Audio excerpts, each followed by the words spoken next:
I love the concept of leadership, and I'm going to unpack for you, like I always do, my weird random thoughts that have a direction that hopefully you can grab a nugget from and do something cool with. And so leadership, I'm going to change it because my word's shift. So I said, I'm going to call it leadership. You get it? Leadership. That's my jokey sound right there. That's my jokey sound. So I'm going to talk about leadership because my big thing is shifting. And I want to think about shifting perspectives, right?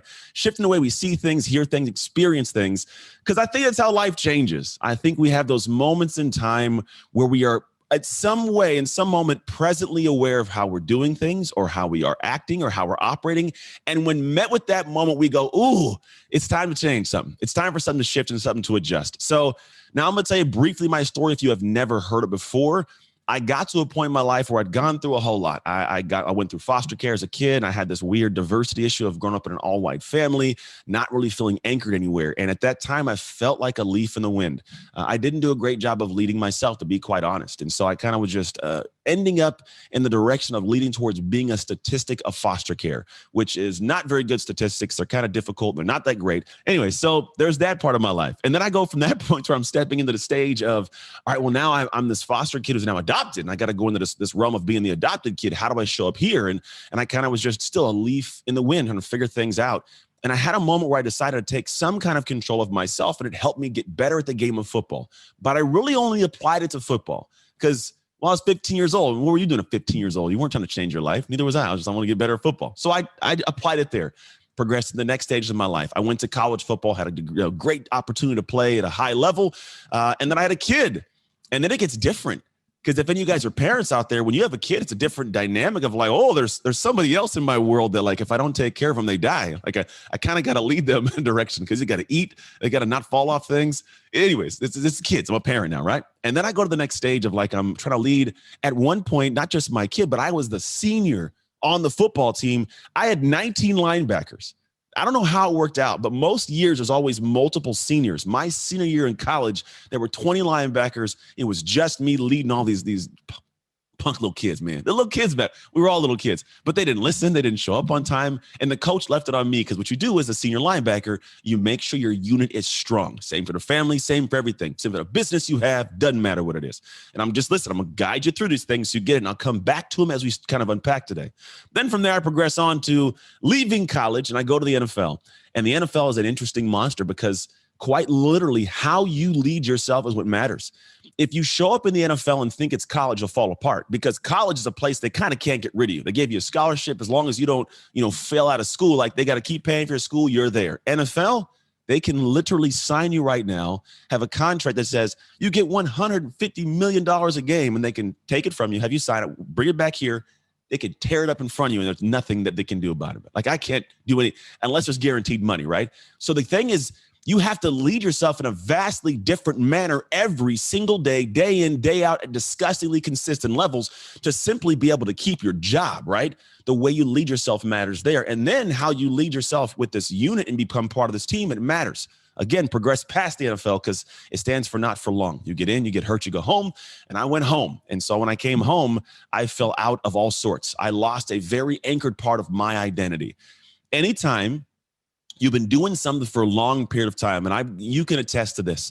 Think about that thing you did for 2 years, 3 years, 4 years, 5 years, no matter how many years you did it. And whether by choice or by chance, someday you woke up and you were not doing that thing anymore. This could have been the kids went to college, so you're an empty nester. It could have been you changed jobs, so you left this old area, went to a new area, and you don't really have a sense of confidence there. Maybe you decided to open a business, you went in a new direction somewhere. Maybe it was something where it was by chance you got hurt, left the military. Like I got hurt in college, NFL, and left the game of football. Right? Chance or by choice, you're not doing it. You are met with the reality that you don't feel as confident as you did. Because now I don't have this thing to lean on. And so we're thrust back into this new world of like, how do I show up in a certain way? How do I get this next level of my life met? And this is, again, leadership type stuff, leader shifts. I got to a point where, to be quite honest, my life kind of came tumbling down. Everything that was Anthony came falling apart. And for a lot of years ended up in a fog. And I was no way leading my life properly. And then I got to January 1st, 2016. And in those moments, man, I woke up. It was New Year's Day. And I was laying next to, we're going to be honest in here. I don't always do these and share with you guys, but I'm going to be transparently honest. I might have told you, I might not have. I have no idea. But I got to this point where I woke up and I was laying next to a strange woman. I was divorced. Not she was strange, like wasn't like one that like I really was like in deep conversation, relationship with, just a woman that was there. I went in the bathroom and I looked in the mirror, and we had like, it's New Year's Eve. So you drink a little bit, you smoke some hookah and stuff. And I remember just waking up and having this incredibly deep level of shame. Like this man looking back at me, I did not have respect for, I didn't like, I would never, and I'd say this all the time, it was someone that I would not want my daughter to be with, anybody like me. I would not want my boys to be like me. My mom would never approve, and my God would never let me into heaven. I'd fallen so far from my faith in the middle of that. I was completely away from the place of leading myself and having the ability to lead other people. I was off in a wash. Now, I understand you are probably not in this place. To be quite honest, you're probably not. But I'll say this, sometimes we don't realize that we're in the middle of a tornado because you're in the eye of the tornado. You're around messing things up. You're blasting through things all day long, but the eye of the tornado feels calm. It's calm, I'm cool, collected, but you don't realize the damage you're doing to people outside because you just don't pay attention to it. It's a statement that I love. I recently heard, and it goes, it is hard to see the label when you are inside the jar. Sometimes we're unaware. So it's the truth. We got these things going on. So ideas like, okay, how do I get to the point of seeing this label and making adjustments? Well, I finally saw my label. I didn't like the label, and I had to lean into a space of saying, man, I want to fix my life. I'd made 2 promises to my mom that 1, I would fix my life. 2, I would help other people do the same at some point in time. Now, the first one, it's not so fun at all. The first one was I had to confess. Confess is the acceptance point. It's essentially saying, look, I am not perfect. How many people do you know that have said like, oh, I'm not perfect, but the moment that you point something out that's not perfect, they shut down. The moment you do, like, I'm not perfect. Okay, then, hey, Shirley, then why is it you can't figure out how to get the right shoes? Shut up. My shoes are great. Like, I'm just making something up right now. But you know what I'm talking about? It's funny when people will say that, but they don't actually confess that they've got to deal with this problem at hand. We have in place this thing called an ego. And it's an amazing thing. It can benefit us amazingly. Like, my ego protected the identity of a football player by eating right, training, lifting weights, going to practice on time, learning the playbook. That part was positive. However, it can also be EGO, everyone's greatest obstacle. It can show up in ways that force us to like protect the current identity, which is unable to lead us properly. Does this make sense? Because if I don't confess I got something to work on, I will never give myself permission to improve. It's a big one. And I'm telling you right now, I guarantee I have things to work on. I have a wife. She lets me know. And there's things we all got to work on. Am I perfect? Far from it. Have I done a lot of work? Yes. Will I continue to? Forever. I was actually at a BURCHARD event, and I heard Harvey McKay say this, and I love the statement. And what he said was, at the end of the day, the biggest room in the world is the room for improvement. That has stuck with me beyond all things. I'm like, the moment that I believe I don't need more improvements, the moment I'm going downhill. And I can't be in a place of leadership in the position I am if I haven't continuously led myself. So the first thing is to confess there's almost consistently something to work on. And it's a beautiful thing, to be honest. Like, humans, we are actually, I believe, the happiest while in motion. Like, there's something to being in motion, in creation. Think about whenever you have the most like peaceful, separate from anxiety moments. It's when you're building, creating, working with your hands, out with the kids, like, driving a car. Maybe you're making something, singing, whatever it is. When you're in motion, there's magic there. There's a creation piece, and you can't get to that level of creation or motion until you've given yourself permission to be like, you know what? This is something that's got to be improved. And it's okay. So I'm giving you the ability to give yourself grace and say, look, I got to work on something. If I don't look in that mirror and go, dude, you suck, man. Like, you got to work on these things. I don't get better. Because I think for me, one of the biggest realities that was really hard to accept. And hopefully you do this. If you haven't, you get a chance today to realize that you are the common denominator in all of your problems. Hello, everybody. How are you doing today? Hey. I got a little clapping. Hey. Who in here has ever had an issue with boundaries? Any of you ever do that? Yeah, me too. Here's how it happened. At one point in time, I would have these blocks and segments I had a brick and mortar gym, blocks and segments where I wanted people to come in and do their thing. But when I needed to work, I needed to work. And I was really good at getting the work done if nobody bothered me. And what would happen is people would come up, and in my 2-hour window, I do 2 hours of conversation that I shouldn't have been having. It sound familiar? And the next thing you know, the 2 hours is gone and nothing I wanted to get done got done. And I'm going to walk you through what I call bulletproof boundaries, because we got to have boundaries. And I don't think enough people think this way. So what I'm going to look at is like, what are the things that become issues in my life, and how can I get to the point of creating boundaries to keep the good things in and the bad things out? It's all about having focus and discipline, right? Well, I can't be focused and disciplined if I have no boundaries. Can't get anything done, right? So I'm focused on how do I look at this aspect of setting a boundary so I can stay disciplined. This is the discipline aspect, bulletproof boundaries. So here's what I do. This is what I call the foundation. The word discipline is interesting. It's like actually has some ties to disciple and plan. So discipline essentially means, am I following disciple the plan? And most of us, we'll do a good job of making that plan, won't we? We'll get vision boards, get the plan. I got a plan over here. I got this whole structure right. And then I get down, I say, okay, from 9 to 10 a.m., I'm going to sit down and I'm going to do this thing in preparation. And then all of a sudden what happens is I don't do it. And usually the reason I don't do it is because I didn't anchor down the foundation, I call it, of why it's got to get done. It's a nice to do, but we don't make it a need to do. And so what I do with people, and I tell you in the very beginning, is like, you got to get to a point where you sit down and say, look, why am I doing this? Like, why does it got to get done right now at this time?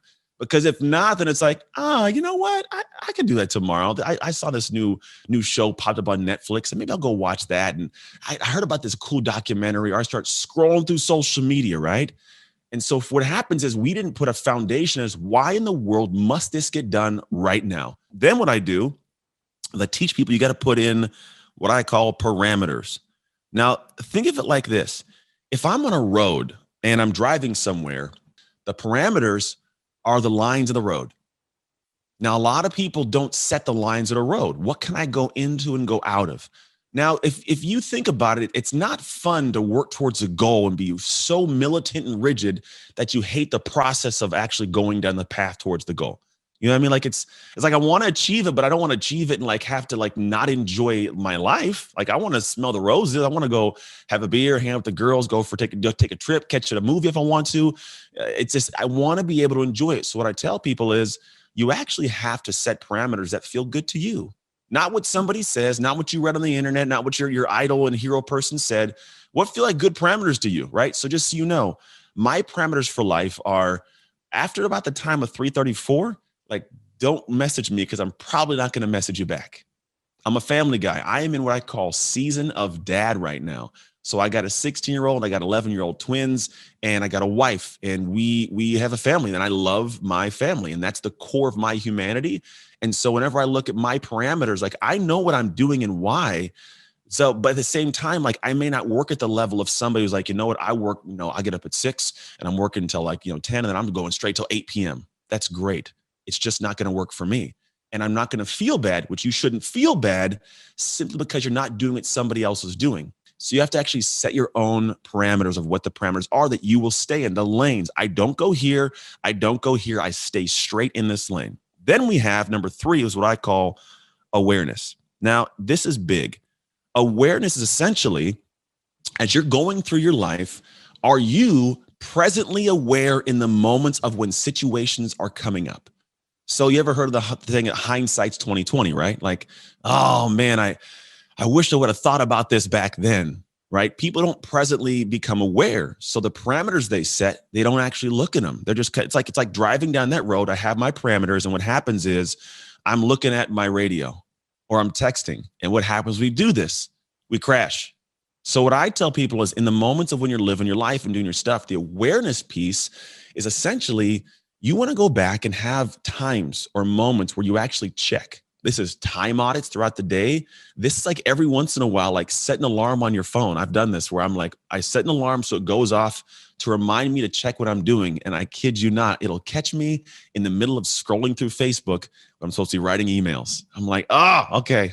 So I go and I got a little egg timer. I'm dead serious. I might have showed this in the past. I have like an egg timer that I use specifically for this. It just goes on my desk and I spin it and I put it down and I go, here, all right, this is my thing and my awareness. So what I'm doing is I and you should be trying to be presently aware of, are you within your parameters? Because when it comes to being disciplined, if you can't stay in that lane, which thing about discipline is staying consistent to the plan over time. If you aren't able to be presently aware, you don't get that thing done. And then you feel crappy because I didn't get that thing done. And then the progress isn't made. And I got to make excuses to other people or to myself. I fall out of integrity internally. I start thinking, man, I don't know if it's for me. I can't even get my stuff done. Right? It's a downward spiral. And all you get to do is not scroll on social media or not go out and hang out, like whatever it might be. Awareness is a big piece. So you have to be aware of what are the things going on. Then comes to a big one. And this is the one that I think we got to spend some time on right now. It's called triggers. Now, in life, there are certain things that are triggers that trigger the awareness. So it's not just a matter of hoping and setting an alarm for it all the time. You can actually have triggers in life that tell you like, hey, what's really going on? Like I got, some idea of like realistically, here's what's going on. And so what you should do in this moment, if you get time or like at some point after this, I want you to sit down and think about in my own life, what are the typical triggers that I experience that throw me off? So we have triggers, things that follow in. So for your own life, as people keep doing this, what you think about is, does your wife come in and bother you? Do your kids come in? Does your phone keep ringing, right? And what you do is you plan in moments where you have to be focused, how to adapt and honestly adjust to the triggers that are constantly popping up in your life. And it's going to be unique to you, obviously completely unique, right? And so when I have this unique piece, I can actually weave in like, how am I going to do what I got to do in this moment to address the trigger? And the trigger's the thing we're going to talk about goes to the last piece, which is called willpower. Now, the willpower is a piece that I think a lot of people really fail in. And this is the one thing that you get this right, it's a game changer. So let's be honest. If you think about it, there's times you meet people or people in your life and, they say, hey, you want to go hang out somewhere, or your husband's like, hey, do you want to go watch a movie? Somebody says, hey, do you want to go do this thing? And because it's a good lead into training people, because in the past, you've always been like, yeah, no, count me in. I'll go do that thing. Right? What they do is they ask you and then you say, no, I can't. So what do they say? Oh, come on. Right? And you go, no, I really can't. Nah, come on. Okay. And then you often go do it. You have now trained them that all they got to do is ask you about 2 times. And sure enough, you're off. Right? So what I found is like, all right, well, how can I manage this and how can I do what's necessary? I must have in the moment willpower. Because what happens is if all of a sudden they ask me one time and I do it, they're going to ask me one time and I'm going to do it. If the next time they ask me and I do it twice, and all of a sudden I'm like, okay, cool, they're going to do it. They're going to do the same thing twice. But listen, if I say no and they ask, you sure you want to go? I say no. Come on, you want to go? I say no. Come on, no. All right, he doesn't want to go. They leave me alone. Took them 4 times. My willpower held up. Then for my willpower, I was able to press off and stay disciplined on what I had to get done, right? Then what happens is they come up again. Hey, you want to watch this TV show? No, I can't do it. You want to watch TV show? No. Okay, whatever. Twice. Ooh, twice, right? Then what happens in the future, if they come ask, hey, do you want to go down and catch the show? I don't want to do it. Okay, off and going. It's easy. But the thing is, a lot of people, they break it far too fast because they don't have a foundation. There's no parameter of what they can and can't do. They're not able to be presently aware of what should take place. They don't have any triggers in place that they've planned for. Because, for example, if you have children, my trigger in my life is like, if they ask a question, I legitimately, the first thing I say is no. Like, hey, Dad, can I? No. Okay, what do you want? So I've already been in the realm of no. And if I want to say yes, I can change it. I quite literally am like, nope. That's my trigger for their asking of questions. Now, obviously, I will say yes. I'm like, what do you want? They just know, but like, I'm already in a space of no. So if it's a no, I'm like, I already said no. And they're like, all right. They move on. They get it, right? But I have a trigger, I have a response, and I know it in advance before I get to it. So for you, your trigger may not be people. It might be the notification on your computer when it pops up. It could be an email that comes in. What is my triggered response to stay disciplined in this bucket of time I have to get something done? And then do I have the willpower to hold the way I got to hold? I'm telling you, the difference between those who are good and great is not the information. It's who's able to do what they have to do with that information. Here's what I know a lot of people struggle with. I owned a gym for a long time. trained a lot of individuals, moms, dads, athletes. One of the biggest things people want to figure out how to do is, how do I get in better shape? How do I lose fat? How do I gain muscle? How do I? And today I'm going to give you guys some insights on how to do that from a physiological standpoint. So logic comes in. It's not this, well, my mom's sister's cousin took this pill that she found on the street one day. Like, we're not going to go off in some tangent, okay? And I'm not going to talk about nutrition because that's something you should consult your doctor about or find somebody who can help you there. Here's what I will say about nutrition. Stop eating trash.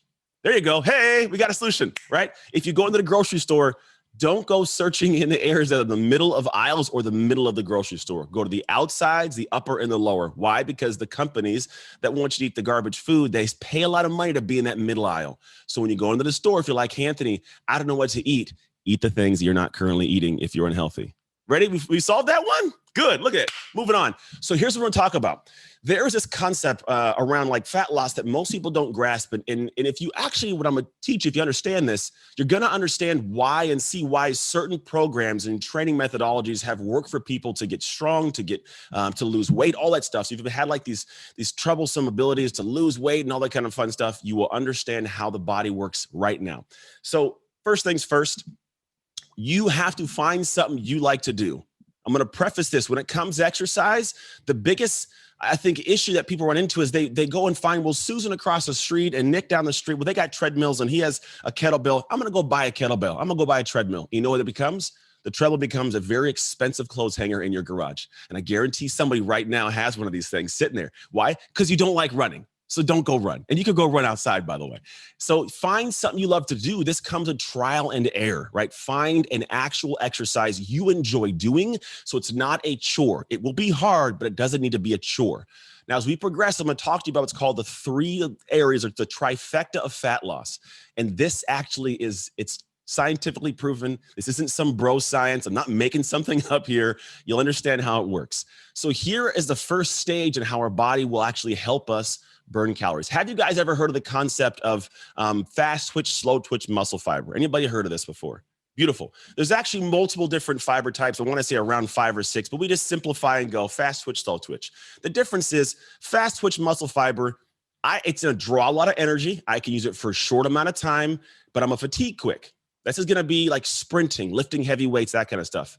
Slow twitch says, look, I don't have a lot of power, and I don't take a lot of drain, like I don't pull a lot of calories, but I can go for a long time. This is jogging. This is going for walks. This is movement over any kind of distance that's not at max effort, around like 30 seconds plus. Now, we're not going into energy systems today. Whole different conversation. Just keep in mind fast twitch, slow twitch.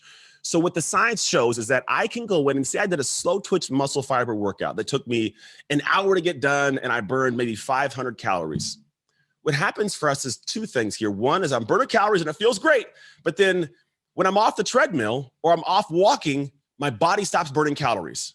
It's a problem. It's good, but like I'm only sore for a little bit. I got a sweat on and I'm good and I stop burning calories, which is, it's not beneficial. There's ways you can fix this, right? But the idea is like I did a whole workout. I want to have some added benefits. This is why what's called fast twitch muscle workouts come into play. And there's multiple kinds of ways to do it. This is anything that's full exertion for you. This could be a sprint. It's lifting weights. This is why CrossFitters do this stuff, high intensity. And here's why. In an hour's workout, if I did it in a slow twitch and I burned 500 calories, follow me with the math, people, I could actually work out 30 minutes, half the time, and burn those 500 calories with fast twitch.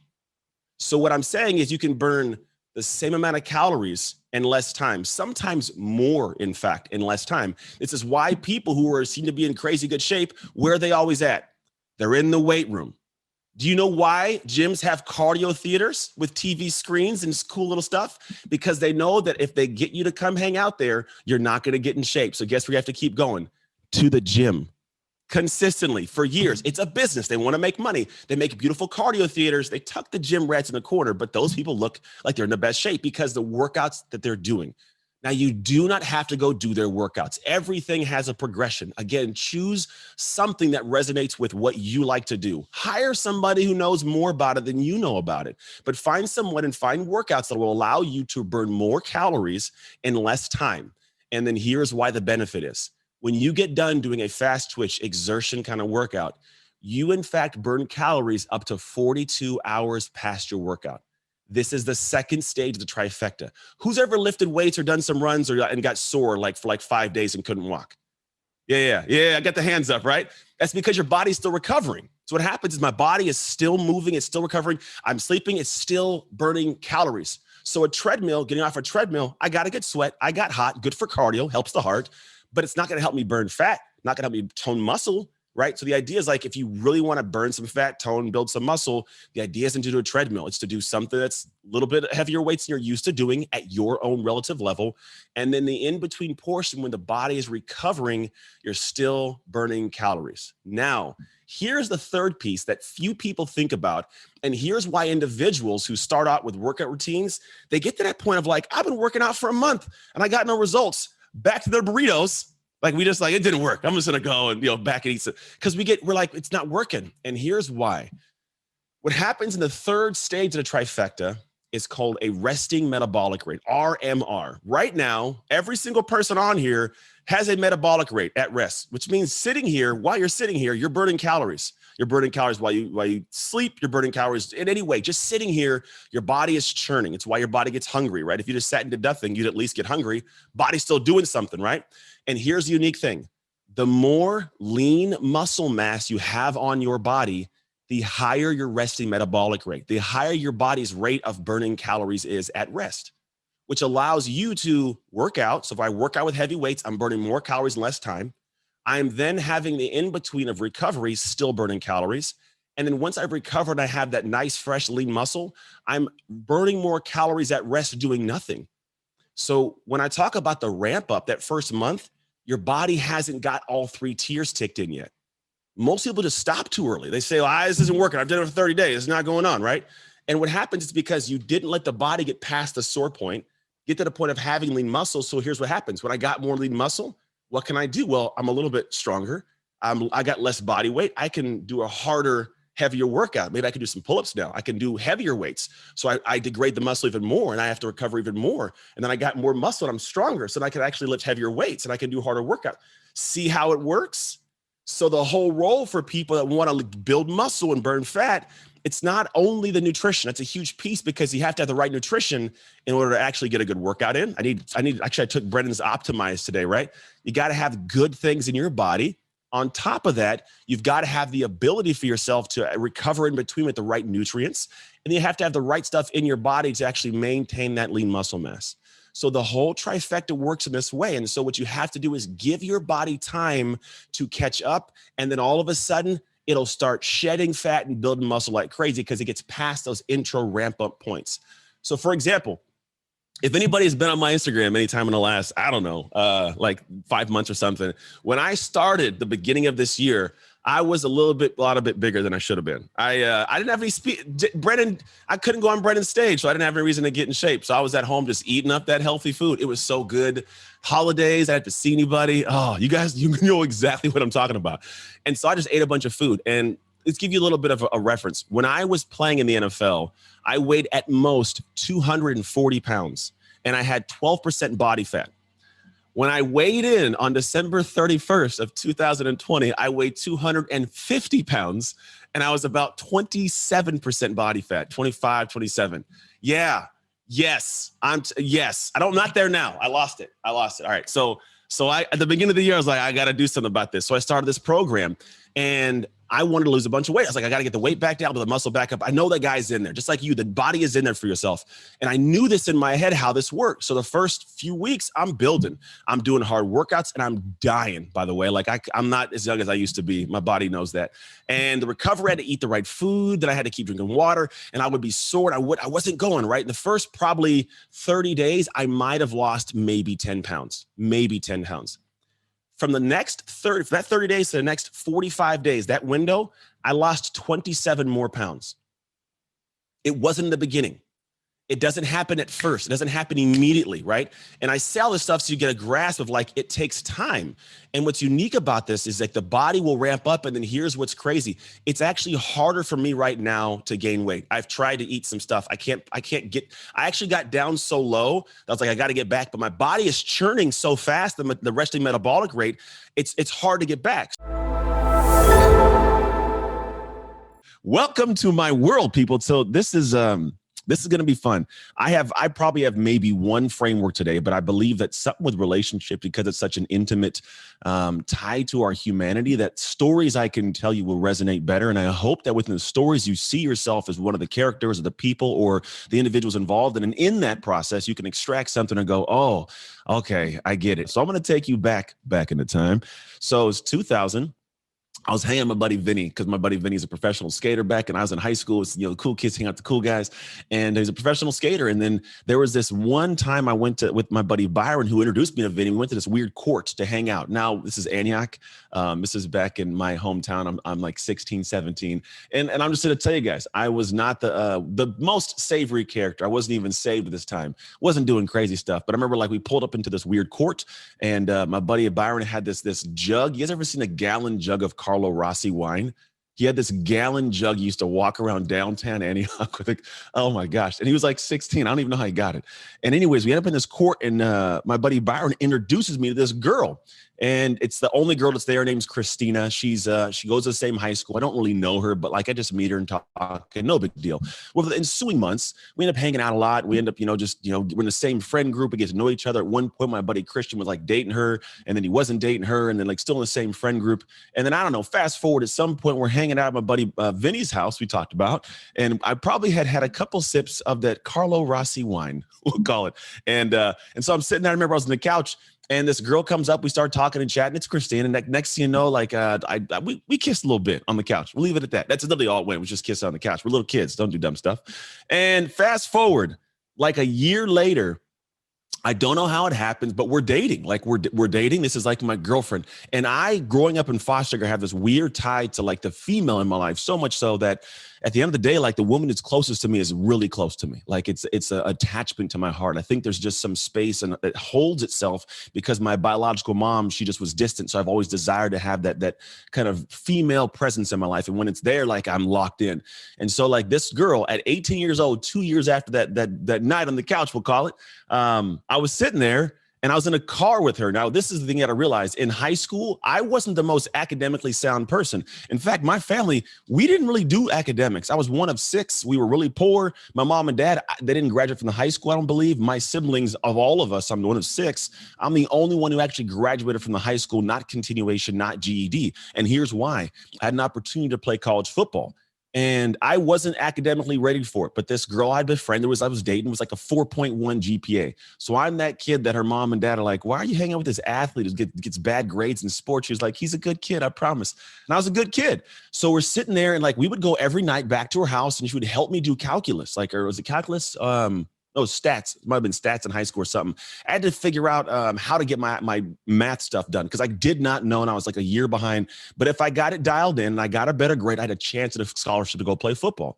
So every night we would go through homework, and she seriously would sit there and like walk me through this stuff. And eventually I got a better grade. I get an opportunity to go play college football, University of Oregon, probably solely because she sat down and taught me how to study, taught me how to learn, taught me how to get better grades. So I go to college, we do the long distance thing. It doesn't work for me. I'm not really enjoying the distance, but I'm locked into her so much so, like, I don't talk to women. I don't do anything. In fact, at 18 years old, when she came up to visit me for a game, I proposed to this girl at 18 years old. So fast forward 9 months, I'm doing long distance. We don't like it. She's like, you know what? I found out your college, Oregon, has the degree that I want. I'm at UC Davis. I hate it here. And so we end up progressing into this thing where it's like, maybe you come up here. Yes, Nancy, go Ducks. It's like, maybe you come up here and go to school. Her family's like, I don't know. Do you really need to go up there to go to school? She's like, it's a great school, #2 in the country for this. And so she makes a choice. Her family says, just don't get pregnant. Go up there, don't get pregnant, take care of school, be focused, good to go.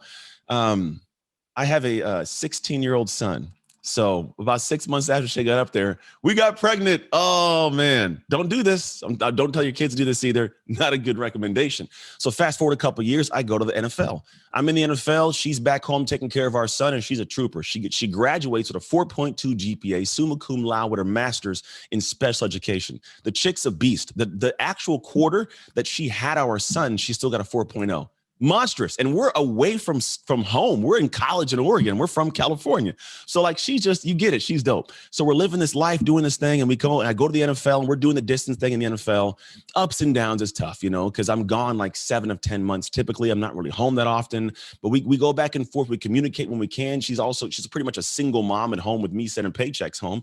And it gets to the point where like I eventually NFL ends because NFL stands for not for long, in case you didn't know. Now, here's where the story gets to the point of why we're talking about it today, my friends. And I'm going to give you the good goods that are not that good. So I'm sitting here in these moments, you know, I come back from the NFL. I have a massive identity crisis. I don't know who I am. I've lost the sense of self as Anthony. And I'm sitting here in this moment. I'm going, who am I without football? And so I neglect the rest of my life. I've talked about the fruit of the labor, right? The fruit of my labor was football. And that one piece of fruit I was focused on, and I lost sight of the fact that I was a tree.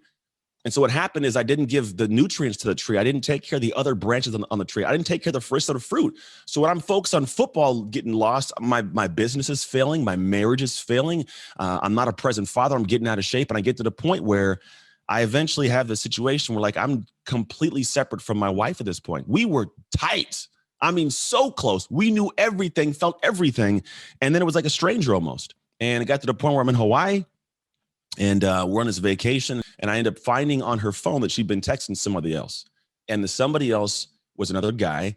And come to find out that my wife, the one I'd known since 16 years old, is having an affair.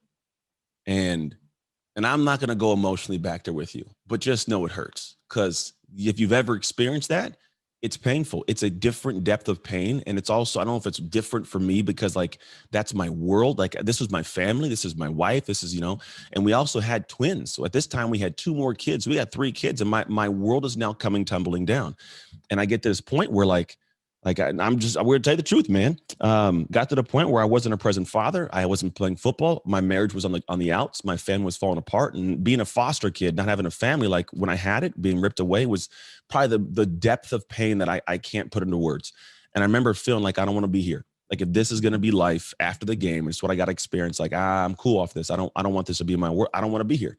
And now, thankfully, I didn't do anything to take my life. But like that was a very clear and present thought for a moment. So for what I call the next like 6 years, I had what was called the fog. The fog is that time when you get up and you have no idea what to do that day. This fog lasted from 2012 until 2016. It was a tough one. Because we had the whole situation of like in 2010, the divorce was finalized in 2012. So I was like separate from like 2011, like 2016. And here's what took place in 2016. And I'm going to tell you this as the truth, the aspects of Anthony, you got to know him. Because if you're going to know me, you got to realize like I'm not proud of these moments, but these are moments that give you a sense of my humanity. So like when you are with somebody for so long, you want to be with somebody. And so I found myself for the first time in my life having multiple partners. Like I'd have women I would talk to and I was always respectful and kind of like, hey, I'm not trying to be in a relationship. But to be honest, like I would give of myself and it would drain me and I had nothing and I felt empty and I felt shameful. Like there was a day where I woke up on January 1st, 2016, and I was laying next to a strange woman from Russia of all places who had come because I went out and give a speech there. And I went into the bathroom and I looked myself in the mirror and I had this wave of like hate, shame for the man looking back at me. Like, I don't know if you've ever been here, but the relationship we have like with ourselves is one that's difficult and it's hard if you don't like being alone with yourself. I had this reality that I am the common denominator in all of my problems. And in fact, the common denominator in all my relationships. Now, the relationships that I'm going to talk about, there's going to be different ones. There's one with, I'm telling you, my intimate relationship with my wife. There's the relationship with as a parent. I wasn't a present parent. I would find ways to miss, baseball and soccer and football games because, well, I'm busy or I'm traveling somewhere. I got this going on, or I book clients. I would book clients because, to be honest, I didn't want to have to go to the game and feel the shame of me knowing I hadn't gone to the previous game, or have to possibly find her with the next boyfriend that she's with and have to see some man holding my daughter's hand walking down the game, like these little things that happen. And so I would find myself not being a present father. My relationship with my clients was interesting because my focus wasn't on how to be a great trainer. It was like, how do I just, find the next girl to hang out with? You know what I mean? Like that's the energy is in different places. And so because I wasn't centered with the relationship of Anthony, none of the relationships navigated themselves well. They all came tumbling down, we'll call it. And I woke up in this January time frame and I finally had this realization of, dude, you got to do something to figure yourself out. And I did I did something that I think everybody at some point in time, if you've been in those funky places, you need to do. And it led to me having some positive pieces. But here's the first thing I did. I asked myself all the questions I did not want answers to. For example, Anthony, why aren't you a good father? Anthony, what was your role in that marriage falling apart? Anthony, how come you're not showing up in the business? All these things. Anthony, why are you out of shape, man? Why? I used to have a gym, and I would cover my belly with the sweatshirts with the logo of the gym, so I would have to show it. It was baggy clothes. I could hide the belly.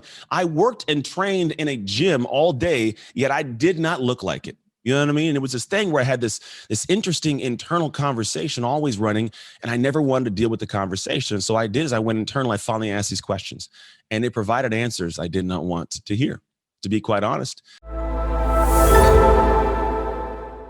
The situation of confidence is an up and down. It's a bubble. It's an up and down bubble. Sometimes it bursts, sometimes it's big, sometimes it's small. But the truth of the matter is it's a matter of how you choose to see it in the moments. And if you are more cognitively aware of how your brain processes, I promise you can get better control of it. And you can understand how to control it in a way that allows you to actually utilize it. This is what's called the self-mastery sequence.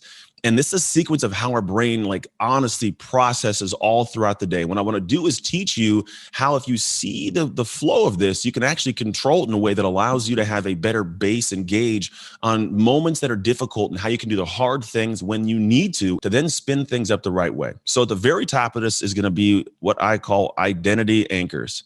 So what this is, I'm a guy that operates in identity. I want to get to the point where the things that are difficult, I do like their second nature. I call it rhythm. It's more of think about the daily operational rhythm. And I don't mean your routines. I mean the rhythm of how you flow. Now, we have a certain level of confidence, but there are certain moments that press and test this confidence. So it becomes difficult for us to press to the next tier, right? So at the very top, what ends up happening is you currently have an identity. If I asked you, hey, who are you? You tell me something. And you go to a part of your brain that says, I'm a mom, I'm a dad, I'm a coach, I'm a speaker, I'm a parent, I'm a brother, sister, cousin, I'm a manager, I'm a CEO, whatever it is. There's a part of you that says, this is who I am, right? It's built around confidence, usually from your past success. Now, there's also things you don't have confidence in. Part of those anchors may be hey, I'm not the greatest reader. I'm not the greatest writer. I'm not the greatest X, Y, or Z. And you've also created an identity around that. You've actually spoken things into existence in ways that probably shouldn't be, because the reality is when you speak something into existence, you will live in a way to make that right? So your identity is what you have in place. Now, this leads to the next piece, which goes to the right. And this is what we call our beliefs. Now, based on your identity, you have certain beliefs that are in line with this, and you operate from them daily without even realizing it. These beliefs were put in place a long time ago. There's a lot of different studies on this, but Erik Erikson has a study in a kind of a structure of the psychosocial aspects. And what he looks at is there's an area between the age of 18 to 21 where we have this issue between our role and our identity. It's actually called identity versus role confusion. And what ends up happening is you know who you are, but now your role in society becomes a little bit kind of distant because you're entering it now as an adult, right? I'm a kid, hang my parents, and all of a sudden I know who I am. Then I'm thrust into this world where I now have to operate as an autonomous human by myself, and I don't know who I am or where I fit and how this works. And what's crazy is we've already entered that world with certain beliefs based on who we are. Right. So this belief system, if I don't have a belief that I'm capable, that I'm strong, if I kick my kids out of the house at 18 and I haven't helped them have an identity of strong, confident, powerful, whatever it is, they'll go into that world with an identity that's weak, and they'll be confused as they look at the world. And the problem is, if nobody goes at any point in time and adjusts this or grows, growth day, right? I end up living this cycle the rest of my life. So you got to take a look at what are the beliefs that I have, the belief systems I have in place. And you have to actually take a look at what are they? What do you believe is possible for yourself or impossible for yourself? Now, beliefs go to another piece, which is very interesting. And we have these all the time. These are called our thoughts. And these bad boys run. They're always running. Mine are running right now because I can't see your faces. My thought is do they like this? Is this any good? I don't know. I'm talking really loud to my microphone. I hope they like it, right? There's a thought going all the time, right? And you guys have also the same kind of thoughts. There's conscious and subconscious thoughts. And these root from the beliefs. If we have a belief system that's out of whack and not controlled, we'll have thoughts that put us into depression, that put us in anxiety, they just take off and we can't control them. And usually it's because it's rooted in some belief system that I believe is who I am and I can't adjust it, right? So beliefs go to thoughts. Now thoughts, they create something unique that I wish we could control, but we can't always control it. And this is the area of emotions. Now emotions are very interesting because they happen. Like we have them. My wife has them, and I can't control them. If anybody's married, it's hard to control the emotion of other human that's in your house. And I just have to control my emotions when she has her emotions in place doing her thing. And you get that if you're in a relationship or ever have been and you're human, you probably have, but you know what I mean, right? And what happens is unique in the area of when I have these thoughts, they feed and fuel my emotions. For example, if I'm in a situation where somebody cuts me off in a car, right, and I'm just driving, my thought is they don't like me. What bad people, my emotions get enraged and I freak out. These people, how can they cut me off, right? But what if I have a thought in my head that says they might be in a rush to get to somebody who needs help? Different kind of emotion that would come from that thought, right? It's a complete different thing. And so what happens is if we have control of our thoughts a little bit more, we can actually have control of our emotions. And what happens from the emotions, these emotions lead to our actions. And the actions are interesting. So what happens here is I have found that whenever we have these moments in our life, typically our emotions fuel the actions, and actions are driven by the emotional aspect of how we feel in the moment. If I feel amazing, I'll take a bold, powerful, amazing action. If I don't, if I believe I'm not smart and I tell myself I'm not smart, my emotions are like, a little detriment, like I feel bad. And then I take kind of a halfway action. This happens for us in life consistently. The emotions fuel the actions, and we all live in actions. Like no matter what it is, you have taken the action to be here right now, to hang out with me and Brendan and the rest of the crew. This is an action for improvement, right? You had an identity that said, look, I know who I am, but I want to be better. I believe I can be better. My thoughts are like, I'm going to go and take an advantage of this opportunity to actually be part of Growth Day. My emotions are like, yeah, I can't wait to get there. The action I took after that was like, let's do it. And I'm here, right? Your outcomes are the results of the actions you took based on the emotions, from the thoughts, from the beliefs, from the identity, right? And the outcomes could be good, could be bad, no matter what they are the result of the action you took. So if you take a great, amazing, bold action, great, amazing outcome, right? If you take a crappy, halfway action, usually crappy, halfway outcome. So if you're like, I tried to do it, Anthony, I really tried really hard to eat healthy. Well, did you really, right? Because at the end of the day, if you took the action properly, bold, strong, with discipline dialed in, the outcome is you're in better shape. If you kind of little bit do it, I cheat and I binge eat at 12 o'clock at night, well, the outcome's not going to be what you want it to be. If you kind of read the book, but you don't, really take the action of reading deeply and really understanding it, the outcome is, I don't know the information, right? Maybe you kind of decide to launch your podcast, a little bit of action, or you really do launch that, right? There's a lot of different areas where people don't realize an action has levels. You can boldly go and do that thing at beyond the space of what feels comfortable and have an amazing outcome, or have a halfway outcome. Now, the outcomes lead to something special and unique, which really is unique. It's going to be your environment. This is going to be internal and external. Now, the reason we have both of these because they give us feedback that lead over to our identity. And here's why. Whenever I look at the aspect of like my internal environments, if I have an amazing, powerful action I take, and then the outcome is amazing and powerful, my internal environment is like, oh, man, I feel great. Look at me. I'm cool. I'm doing great, right? If I take an action that's halfway and the outcome's halfway, well, then my internal environment's like, oh, man, that feels bad. Right. And on top of that, I create an external environment, right? If I'm joyous and happy and in a great mood, my external environment is I got great friends, part of a great community like GrowthDay. I get to go do cool, amazing things, right? And at the same capacity, maybe I make more money. Maybe I have more time, and maybe I have a better house and I take more trips, right? My external environment is better because of the action I took that had a better outcome, that it gives me a different environment of how I feel inside and what I see outside. And what you have environmentally, it creates your anchors. Today, we're going to talk about the way that I look at mindset and resilience. So here's the big thing. Our mindset is included within who we are and our identity. Now, I'm going to extract for you guys something that I talk and walk through called the Slower Go Identity Grid. And the Slower Go Grid's going to let you see in a simple way, like where you stand right now. Some of you might have heard it before. Maybe you've taken the quiz.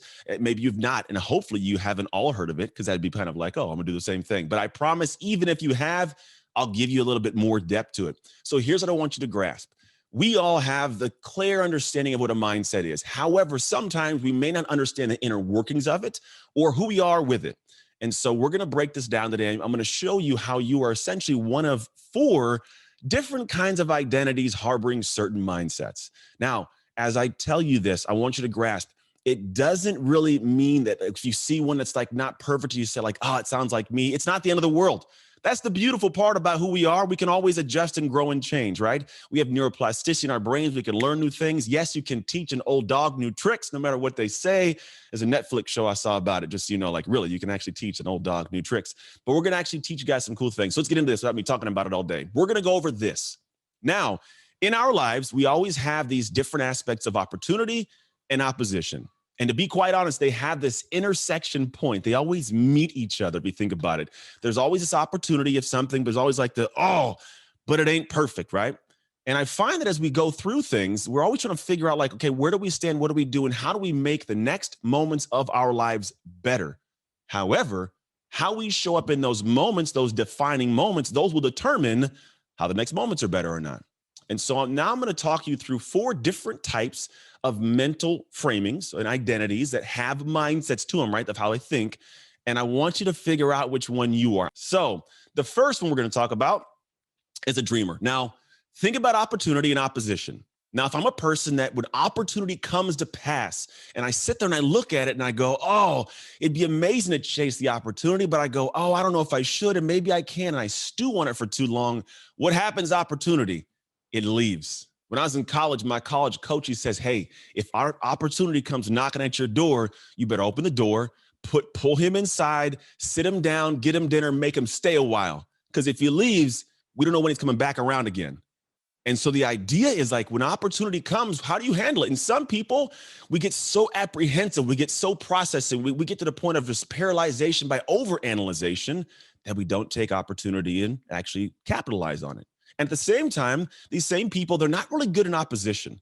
Like when something pops up and rears its head, we question ourselves. My mindset goes, I don't know if I can, if I'm capable, if I'm smart enough. And so what ends up happening is I go, oh, I don't know. And then I end up moving myself back. I find ways to reverse my path. I will make excuses. I will procrastinate. I'll call myself a perfectionist. I'll say, I'm a perfectionist. No, you're just scared of putting it out there. Let's be honest, right? There's this aspect of like the opposition. It makes me feel scared. So what do? I'm always telling people about my dreams. I'm dreaming about this. I'm going to do this. I can do this. I can create this. And an opportunity comes, they go, why didn't you take advantage of it? Oh, well, this happened and I didn't have enough time and I was too busy, or, I didn't know much about it, or we make excuses. And no matter what the excuse, good or bad, it still is an excuse that's stopping you from getting what you want. So that's the first one, a dreamer, someone who doesn't go in the space of taking on opportunity because they're fearful, and those who are not good at tackling opposition. Now, the next person is called a dabbler. A dabbler is someone that says, look, when an opportunity comes up, I'm taking it. Yeah, put me in, coach, buy all the Dogecoin and the different Bitcoin thing. I'm buying all of it. Let me go do it, right? And then maybe it's not that, but maybe it's opportunities that come rise and they go after them full speed. They invest in these things. They buy these things. They go and start these processes. They do stuff, but here's what happens. The moment opposition comes, they shut down. It's too hard. I don't know how to do this. I'm a little bit fearful. I'm scared. And what I do is I pull myself away. I may have started down that path. The moment it got hard, I stopped my progress and I stayed stagnant or went backwards. This happens for a lot of people. They try I want to do live streams and I want to do webinars and I want to write this book. And then I go, it's opportunity to do something. And all of a sudden it gets hard. And I go, oh, I don't want to do this. I pull away. And these are what we call the dabblers or shiny object people. Sound familiar? A little bit, maybe. You might even be able to say, that sounds like me. I try things a lot. I'm excited about new things. And people are like, they're around my life. They'll maybe consistently see I'm always excited about something new. Every week it's something new with you, Karen and Susan and Nick and Sean and Sherry. It's always something new with you. Yeah, it is something new because you're a dabbler. Now, again, not the end of the world, but at least maybe you know who you are. And we'll talk about how to be able to make these shifts quickly, the mindset and the identity. The next one, the defender. Now, they, in the past, have taken some opportunities because we don't take no opportunities, right? We have taken some opportunities. And then what happens is I step forward and I go, look, I'm going to have some success. I've had some success and I'm really good at tackling opposition. If it rears its head, I'm shutting it down. I'm going to knock it out. I got this covered. However, if a new opportunity comes to pass, I'm very, very apprehensive because it could take away from my current success. This is the undefeated boxer. the person who's always had a great business, never lost a client. These people, they will not take opportunity because what if it sullies up what I've got? And so what they do is they live a stagnant, boxed in life. BRENDON would call it partly the caged life, right? Because now what happens is I've had this success and I don't want any of this to go away. So I don't want anything to come in and possibly mess this up or make me look bad. So I don't want to be embarrassed. So I don't take advantage of new opportunities. But if you, lo and behold, if you ever decide to take away what I already got, I'm fighting you for it. Don't you dare say I'm not this or not this or not this. I'll fight to hold my space, but I won't fight for more, right? There's a difference, there's a separation. And so that's a defender. They hold their ground, they stay their pace, and they watch life, unfortunately, pass them by. And it sucks. I know people like this. They're like, no, I got this. I don't want to do anything. I'm like, oh, but you could have done this, and I'm happy. Yeah, but there's always a level of happy above the level you're at now if you choose to seek opportunities.